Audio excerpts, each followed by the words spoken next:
2026 Labor and Commerce Committee. Glad to see everyone here.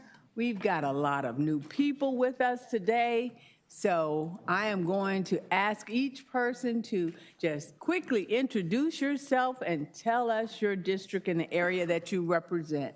We're going to start down to my right.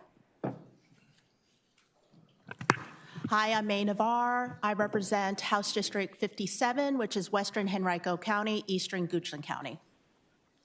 Thank you. Welcome. JJ Singh, House District 26, Loudoun County. Welcome. Laura Jane Cohen, House District 15, Fairfax County, southern part. Welcome. Benita Anthony, represent the 92nd House District, parts of Norfolk and Chesapeake. Thank you and welcome. Ray Cousins, representing parts of the city of Richmond in the 79th District. Thank you and welcome. Nadarius Clark, representing the 84th District, parts of Suffolk, Chesapeake, Franklin, and Isle of Wight County. So if you're in Carlsville, Carrollton, Smithfield, or Windsor, I'm your guy. Wow. Welcome. Hey, y'all. Michael Fagans, representing House District 97 within Virginia Beach. Welcome. Kelly Converse Fowler, District 96, Virginia Beach. Good afternoon. I'm Rip Sullivan. I represent the 6th District, which is in Fairfax County, McLean, Great Falls, and parts of Vienna. We're going to hop over. Good afternoon, everyone. My name is Alfonso Lopez. I represent the 3rd District, which is Arlington and Alexandria. Welcome back. Good afternoon. My name is Dan Helmer. I represent the 10th District, which is Southwest Fairfax County. Good afternoon. I'm Irene Shin. I represent the 8th District, which is also in Fairfax County, includes the town of Herndon, parts of Chantilly, and Fairfax. Yes, good afternoon. I'm Delegate Destiny Levere Bowling, representing House District 80, which is a portion of Henrico County. Terry Kilgore, represent the 45th District, which is deep Southwest Virginia. Welcome. Israel Quinn, I represent the 44th House District, which borders Delegate Kilgore. I represent City of Bristol, Washington County, and half of Russell County. And welcome to you. Delegate Michael Weber, represent the 61st District, which comprises of Fauquier, Culpeper, and Rappahannock counties. Delegate Tony Wilt, represent 34th House District, City of Harrisonburg, and a portion of Rockingham County. Delegate Chris Runyon, representing the 35th District, and I represent a portion of Rockingham County, most of Augusta County, and all of Highland and Bath counties. Welcome. Good afternoon. Jason Ballard, representing House District 42, which is part of Montgomery County, the majority of Pulaski County, all of Giles County, and City of Radford. Thank you and welcome. Thank you and welcome to all the members of the committee. We could not do this without our Division of Legislative Services, so we're going to give them an opportunity to introduce themselves, starting right here. Hi, I'm Marvi Ali with Legislative Services. Yes. Tom Stevens, Legislative Services. Mm-hmm. Shannon Hurd, Legislative Services. I don't normally staff this committee, but I do judge elections, so that's why I'm here. Well, you're fortunate today. Yes. Yeah. Right out the room, clerk. Mm-hmm. Yeah, Randy. Oh, well done. I'm Terry Lynn. I am the clerk for Labor and Commerce. Hey, Terry. And I am Delegate Jawan Ward. I represent the 87th House District, which is the Hamptons of Virginia. I'm glad to have all of you here today. We're going to have a wonderful committee. Just a few housekeeping issues I like to talk about every time we start this committee is this room is huge. There is a little echo that sounds like a roar when you're sitting here. So what I'm going to do is ask all of you, if you need to talk, and sometimes there's something you have to say, I'm going to ask that you tip outside because we can hear it and it just sounds like a little thunder in the background, and it's distracting to so many people. And you know, as I've introduced everyone, there's one person that's so important to me. We did not allow to be introduced, and most people know, since I've been chairing this committee, that I always make sure we have one person assigned just to us. And I'm going to give him an opportunity to introduce himself. It's you. You're on. Yeah. I'm the legislative assistant for Labor and Commerce Committee. Yes. He works directly with me. So if I were you, I'd be nice to him. I really would. Okay. But thank you so much. And again, I'm going to ask that everyone keep that side talking down to a minimum. Even those in the audience, we can kind of hear this little rumble. So we want to be able to carry out all of our business quickly and efficiently without that kind of a roar. So thank you so much. Thank you. Today is a very important day. We have an opportunity to speak to some individuals from the state corporation. We're going to interview and consider certification of one incumbent commissioner of the State Corporation Commission, and then one incumbent commissioner on the Virginia Workforce Compensation Commission. The committee will first begin with the Honorable Jamal Hudson of the State Corporation Commission. Commissioner Hudson, if you would please come forward. On your desk, you have information on each individual. This is confidential information. I'm going to ask that you leave it on your desk. Do not take it with you. And now, if you would, Commissioner Hudson. Chairman Ward, yes, and members of the committee, my name is Jamal Hudson, and I am honored to appear before you today, humbly requesting your recommendation to return as a judge of the Virginia State Corporation Commission. I am deeply grateful for the opportunity to serve the Commonwealth. If I am fortunate enough to be reelected, I will continue to carry out the Commission's mission to apply the law and regulations faithfully, consistent with the responsibilities assigned to the Commission by the General Assembly. At its core, the Commission's work is focused on administering statutory responsibilities to ensure reliable service, affordable costs, and fair treatment under the law.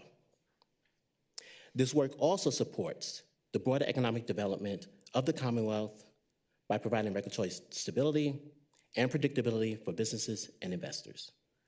My responsibility is to apply the statutes you enact faithfully, and I work very hard to do exactly that. My objectives are straightforward: to fully and faithfully carry out the duties prescribed in the Virginia Constitution and the laws enacted by the Virginia General Assembly to the very best of my ability. Where the General Assembly speaks clearly, the Commission follows the law as written. Where discretion is granted, I strive to apply the laws and regulations in a manner that balances the interests of utilities and consumers, particularly as it relates to affordability, consumer protection, and the economic concerns of the Commonwealth. Every decision we make is grounded in the record, facts, evidence, and applicable law. That disciplined, record-based approach is essential to maintaining public trust, protecting customers, and to support sound economic outcomes. So if reelected, I will continue to discharge my duties consistent with the Virginia Constitution, the Code of Virginia, and the intent of the General Assembly. This commitment to process and institutional integrity is essential to the Commission's role as an independent constitutional body. So in closing, I thank you for the trust that you placed in me and for the opportunity to continue serving the Commonwealth. And I respectfully request your recommendation for a second term on the Virginia State Corporation Commission. Thank you. Thank you. Thank you so much. Any member of the committee has any questions? Questions? Yes, Madam Chair. Yes. Question, Delegate. Thank you, Madam Chair. Judge Hudson, thanks for being here.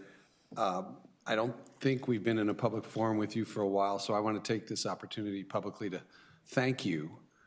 We left you stranded over there for a little while. We did. But I wasn't lonely. I wasn't lonely. Which, it was sort of an institutional failure that we weren't able to work that out. But I'm glad you're now at the SEC is at full strength. But I want to thank you for the double or triple duty you had to do during that period of time. And I look forward to having you back on the SEC. Thank you, sir. And thank you for bringing me great colleagues as well. I appreciate that. Delegate Kilgore? And I was going to say the same thing that Delegate Sullivan said. We left you over there by yourself, and we really do appreciate the hard work that you did on behalf of the Commonwealth during that time, because we left you over there for quite a while. So we appreciate it, and thank you for stepping up during that time. Thank you. Thank you. Any other questions, comments? Is there a motion that we... Was there someone else? Oh, sorry. Delegate Singh? Thank you so much, Madam Chair. Thank you for joining us here and for your service. Appreciate it. Could you comment on the seriousness with which the SCC considers public testimony in its cases? Thank you for the question, Delegate Singh. So we take public comments very seriously. So when it comes to any case that comes before us and every decision that we make, as I've stated earlier, we do balance it. But when it comes to public testimony, we make sure that it's filed before us, whether it's actually done through online comments, we go to local public hearings, and if anyone wants to actually write in or actually come to our headquarters to provide public comments, we take those comments very seriously. We read all the comments, and that helps us make informed decisions. Any other questions? Any other comments? And is there a motion to certify Jamal T. Hudson as qualified to be elected to the State Corporation Commission for a term of 6 years? So moved. Second. It's been properly moved and seconded. This is a voice vote. All in favor? Aye. Any opposed? Motion carries. Jamal T. Hudson has been certified to be elected as the State Corporation Commission for a term of 6 years. Thank you so much, sir. Thank you. Thank you.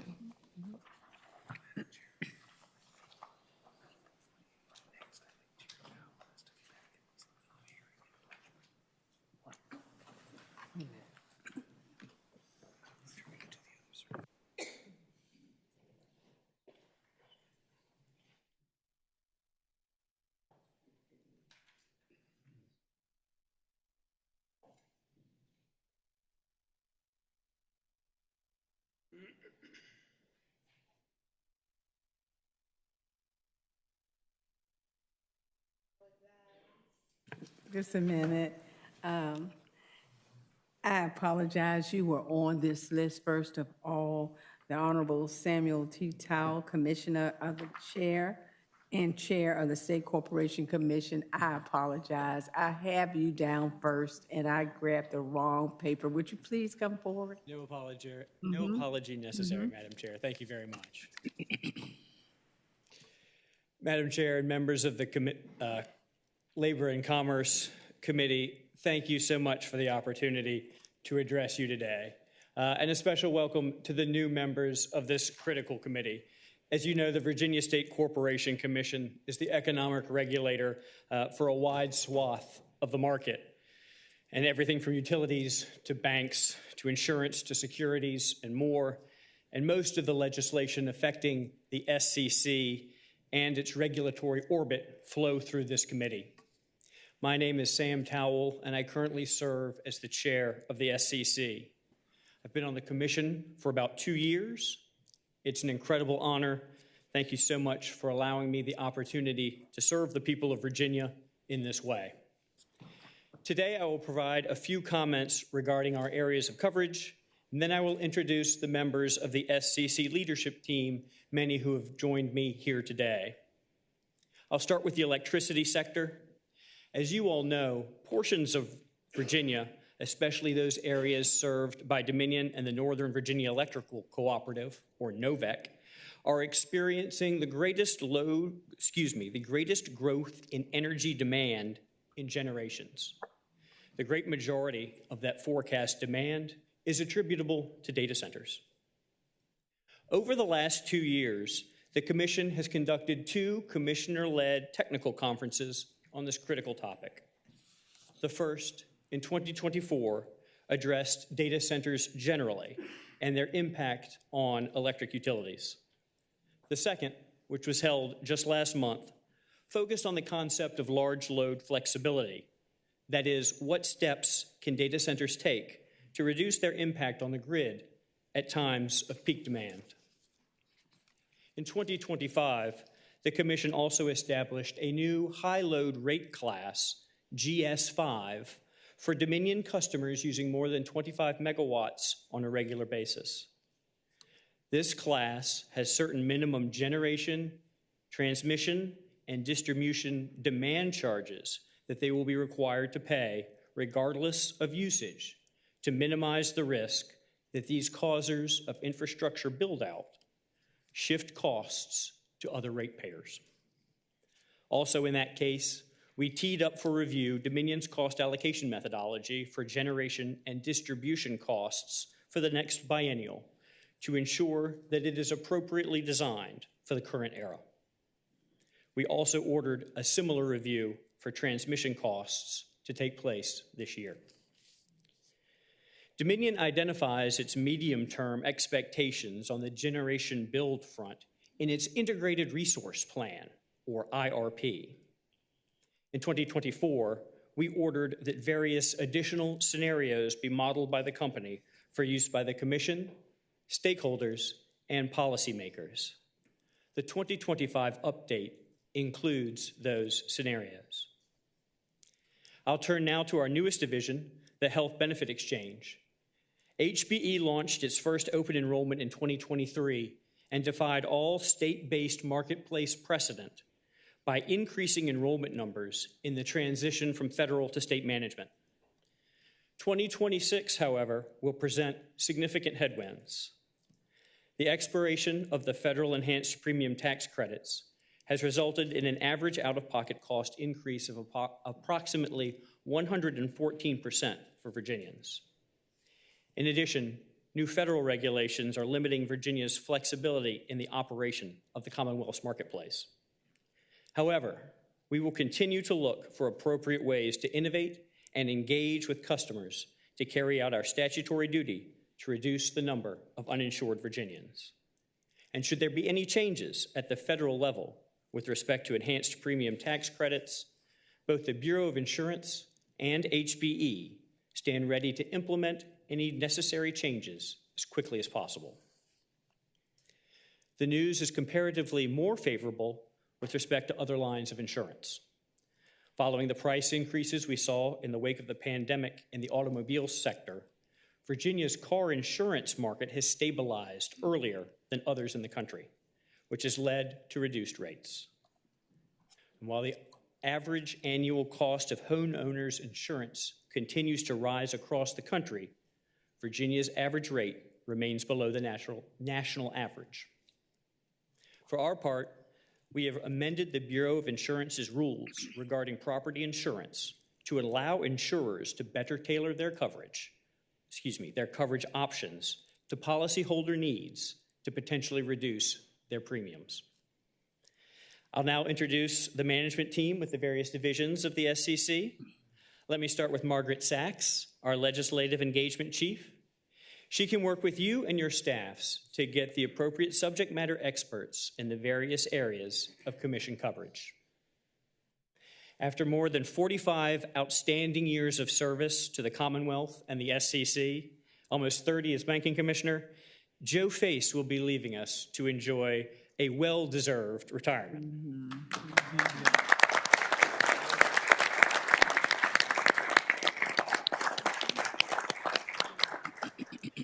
Virginia consumers and financial institutions owe him an enormous debt of gratitude. He will be succeeded by a familiar face to this committee, Deputy Commissioner Dustin Fiziak, who has served at the SCC for 20 years. He and Deputy Commissioner Susan Hancock can assist you with issues surrounding both depository and non-depository financial institutions. Scott White is our Commissioner of Insurance, and he also currently serves as the president of the National Association of Insurance Commissioners.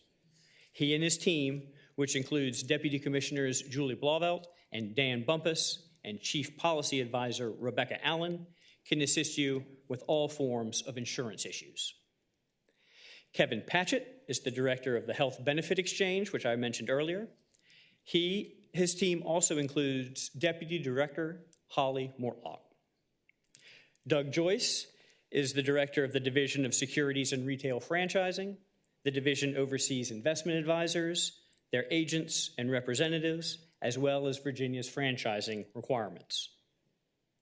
In the utility space, the Division of Public Utility Regulation is led by Dr. David Essa. Assisting him are Deputy Directors Mike Szynski, Brian Pratt, and Allison Samuel. The Division of Utility Accounting and Finance reviews the expenses and earnings of the regulated utilities.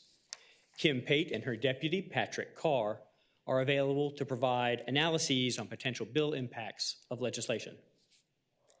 These utility teams are often accompanied by longtime Deputy General Counsel Arlen Bolstead. Lauren Gavoni oversees the Utility and Railroad Safety Division. This division is responsible for enforcement related to damage to underground utility facilities, the safe operation of gas and hazardous liquid pipelines, and the inspection of railroad tracks and equipment. She and her team are working every day in the field to keep your community safe. Bernard Logan is the clerk of the commission. The clerk's office is responsible for the business filings of the Commonwealth, among other things. And although he's not here with us at the moment, I don't believe our chief administrative officer is Joe D'Amico, who served the Commonwealth for decades with the Department of General Services and is also a familiar face to many on this committee. I believe his name is literally on the building. In addition to these professionals who can assist you with your legislative needs, these divisions also have staff designed to assist your constituents, consumers, ratepayers, policyholders, depositors, with their issues with our regulated entities. They can reach us here in Richmond, and our customer outreach teams are also out at community events. On behalf of myself, Judge Hudson, and Judge Baggett, thank you again for the opportunity to address you today. I and my colleagues at the SCC are willing to assist you however we can. And again, please feel free to reach out to Margaret Sachs if we can help you. We appreciate your guidance and support as we work together to help make sure that Virginia remains a safe, fair, and affordable place to live, work, and conduct business. Thank you. Thank you. Thank you so much. Any questions from any member of the committee? I thank you. Did I see? Yes. There we go. Yeah, thank you, Madam Chair.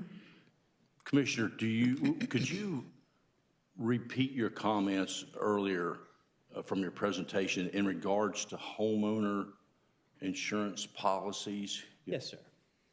And I don't want to misspeak, so if you'll give me just a second.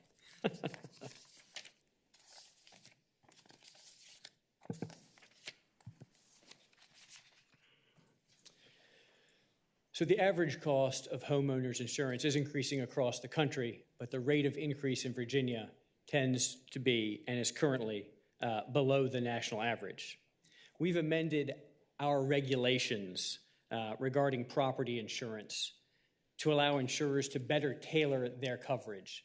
This is designed so that individuals aren't boxed into purchasing what is, in effect, more insurance than they would otherwise need.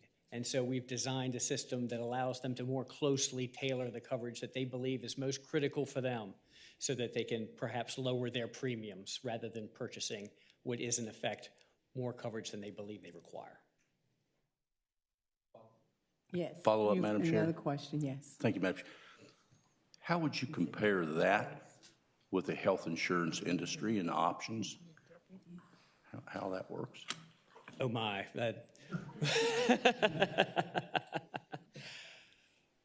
we don't have quite the same level of ability to deal with that as we do with the insurance marketplace. The health insurance marketplace, of course, involves an interesting dynamic and interplay between both the federal dynamics and state dynamics.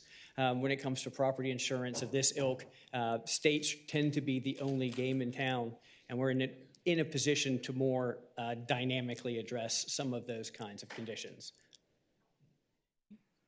Question, Delegate Clark? Thank you, Madam Chair. I just had a question for. Yes. Will we be shared with all that information? I was trying to take notes and write it down, and but is there a way that we can get shared with everyone's information so we can reach out to folks? Whatever is most helpful for members of the committee. Again, all of this team and myself and Judge Hudson, one of us would be more than welcome to help you however you or any of your colleagues feel would be most helpful. Awesome. Is there a directory that we could look at? Or I'm just trying to find out where it is. Okay. So yes, there is, and also I really could not recommend more to you Margaret Sachs, who can make sure that you get any information that you need speedily and with the right people in the room. Thank you. Certainly, sir. Delegate Converse Fowler. Madam Chair, I just had a quick question. Yes. Madam Chair, I was wondering if, when we talk about homeowners insurance, I'm in the real estate industry, so just thinking about that, what are the parts, just curious, that we're able to tailor now because of the regulations changing? Oh, we just did that not long ago. I will defer for the very specifics to the team and BOI, but I do recall that there were certain ancillary property dynamics that we were able to lower than necessary rate dynamics on. But if I get too much more further afield, the experts are probably going to come and poke me in the back. But I can make sure that we get you that additional information very soon, ma'am. Okay. And Delegate Singh. Thank you, Madam Chair.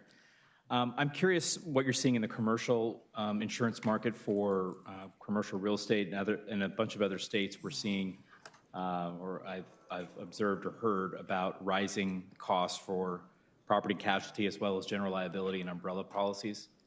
What are we seeing here in the Commonwealth? Delegate, if I were to explore that route by standing here, I would not necessarily be leading you down the right route, but I will make sure that someone gets back with you with the information specific to that question. Certainly. Any other questions or comments? Well, Commissioner Tao, I thank you so much for coming before this committee. A lot of information, as you can see, it's a lot of interest also. So please feel free to come back whenever you'd like to. And let me also wish Commissioner Face a very, very happy retirement and to thank him so much for his service to the Commonwealth. Thank you. Thank you. And again, I thank you so much for bringing your whole team with you. This is something that I know I am glad that you've done. You can put a face to some of the names, and I thank you so much. Appreciate it. Thank you, Madam Chair, and thank you for the questions. And we will make sure we'll get people in touch with you as soon as possible to answer any questions you may have. Thank you. Again, thank you. Give them a chance.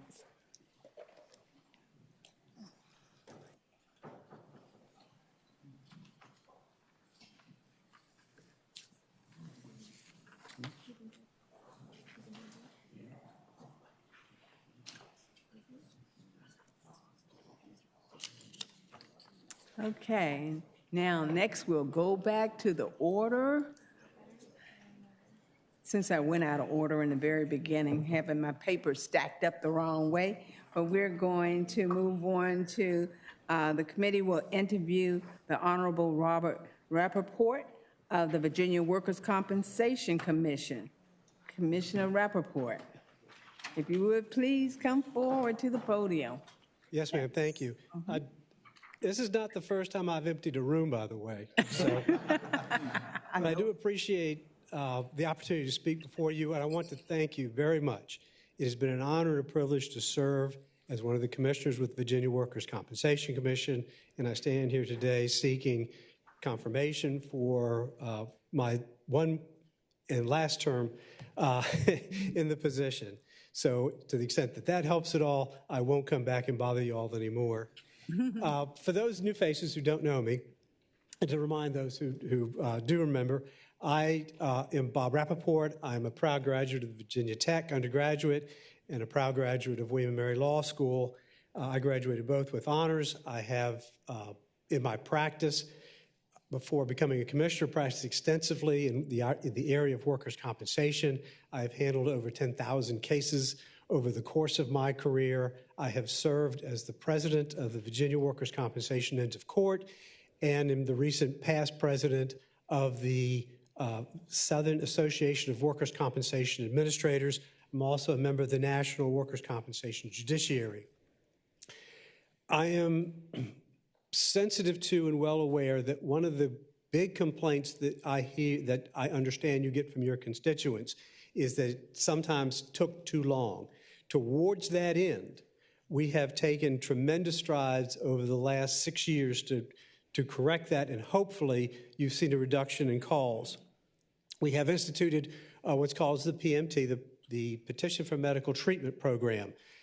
Before a doctor would order a test, the claimant would ask for the test to go to the insurance company. The insurance company would have to evaluate whether or not they're going to authorize that test, and sometimes it would take months. We now can get it done in 6 days. It's a tremendous savings on time. It's not necessarily that the authorization is approved, but we know it's going to be approved or it goes to the hearing docket so that it can be litigated. Our ADR program, Alternative Dispute Resolution, is been used across the nation as an example as to how to run a dispute resolution. We are able to reduce the number of cases that have to go to hearing by having them go through both informal resolution as well as a full and final resolution to conclude the claim. It has been a tremendous success, and we have recently gone through and approved from our new deputy commissioners 4 new mediators to increase that program. We also instituted an ombuds program, which is designed to assist with the unrepresented claimants, and a large number of people who come before us are in fact unrepresented. And this helps them work through the system. It can be a rather Byzantine program. Those of us who are in it and are well aware of it, it's quite easy. But for those folks, and this goes for the uninsured employers as well, or those self-insured employers, it can become quite complicated and difficult to navigate the rules and regulations. The ombuds receives over 1,000 calls a month to help direct those calls and direct those people to the correct places to go in order to resolve those questions or to get to the right place to resolve those questions. Along those lines as well, we have, over the last couple of years, with the help of the Virginia Workers' Compensation Ends of Court, we have revised our rules and our forms to make them more streamlined, more easy to understand, more easy to work through. We have 6 investigators who, throughout the state, who go through to make sure and assure that employers are in fact insured. That helps not only the claimant, but it helps business as well. It shouldn't be an unfair advantage for an employer not to have coverage and be able to underbid all those people who do have coverage. One of the things I'm most proud of, we have for the last 5 years in a row been recognized as one of the best places to work in Virginia as well as in the country. We are one of only 3 government agencies throughout the entire country recognized as one of the best places to work. I don't seek certification and reappointment, however, for what we've done, although I'm proud of that. It's for what we still need to do. There's a great deal of work to be done as far as artificial intelligence. We have run across, in briefs, a number of people who are using artificial intelligence unwisely, and we're getting ghost citations, et cetera, and that is being cleaned up. We're in the process of working through an order dealing with artificial intelligence. We are cleaning up our show cause compliance because there have been, unfortunately, a large number of uninsured employers. To the extent that they are uninsured, we try to get to that before there's an accident. It's much better to get to it before there's an accident, make sure they have compliance with the act. We are updating our video hearing equipment so that we can do cases not only live and in person, but also remotely, which has been a huge help, particularly in the western parts of the state where people have to travel great distances.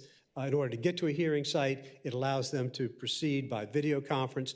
We've found that lawyers particularly like it because it saves them the time of travel.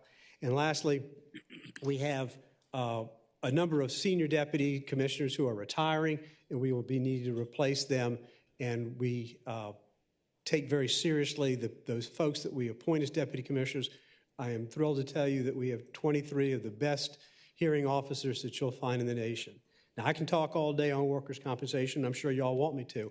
But unless there are any questions, I thank you very much and appreciate your consideration for recertification.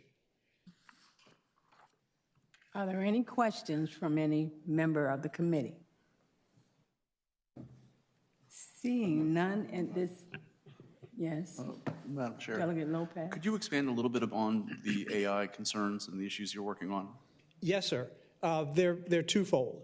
One is the improper use of AI.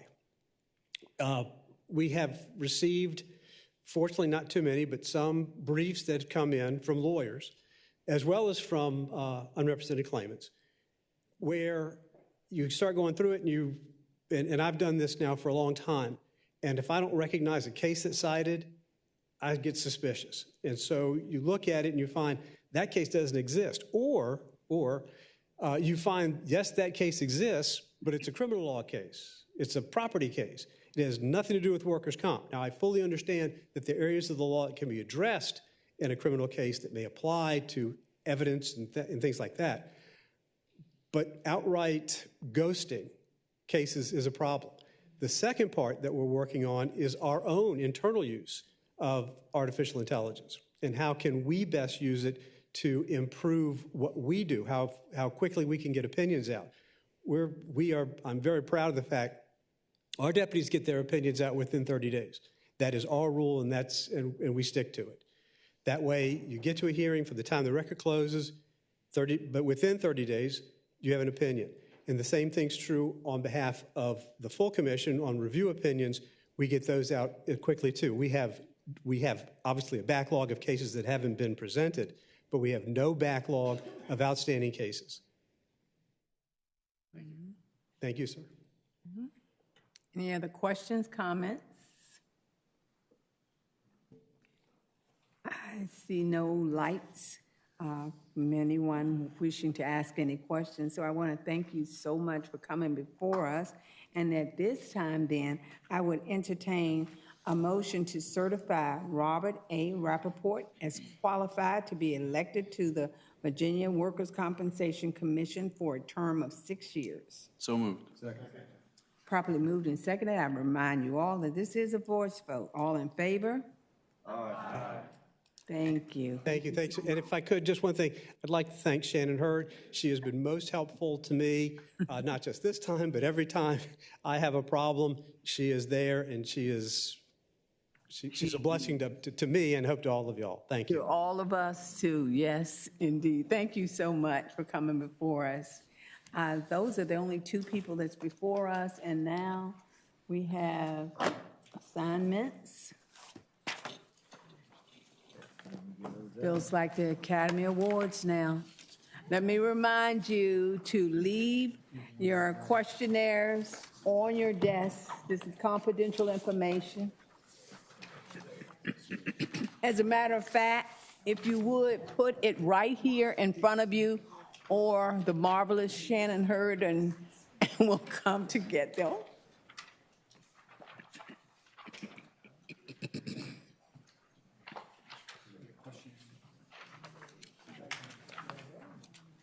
Do you want to read these out or just I will provide read them out. I'll give it to them. I'll read it out, but as soon as. Okay. All right. Some of you have already received yours. Most of you have. I'll read out the award recipients. Okay. Okay, for Subcommittee 1, the chair is Maldonado once again. Members of the committee, Delegate Sullivan, Delegate Shin, Delegate Clark, Cousins, Kilgore, and Wilt. Subcommittee 2, the chair is Delegate Lopez, and the members of that committee are Delegate Converse Fowler, Helmer, Levere Bowling, Fagans, Anthony, Runyon, and Ballot. Subcommittee 3, Chair, Delegate Sullivan, members, Lopez, Helmer, Levere Bowling, Cohen, Singh, Navarre, O'Quinn, Weber, Williams. And Subcommittee 4, the chair is Helmer, members Lopez, Sullivan, Fagans, Runyon. And once again, just a reminder, I'm ex officio on each committee, so I will be here. Okay. Any questions? No questions? There's no further business coming before the committee today. No one has any questions? Then the committee shall rise.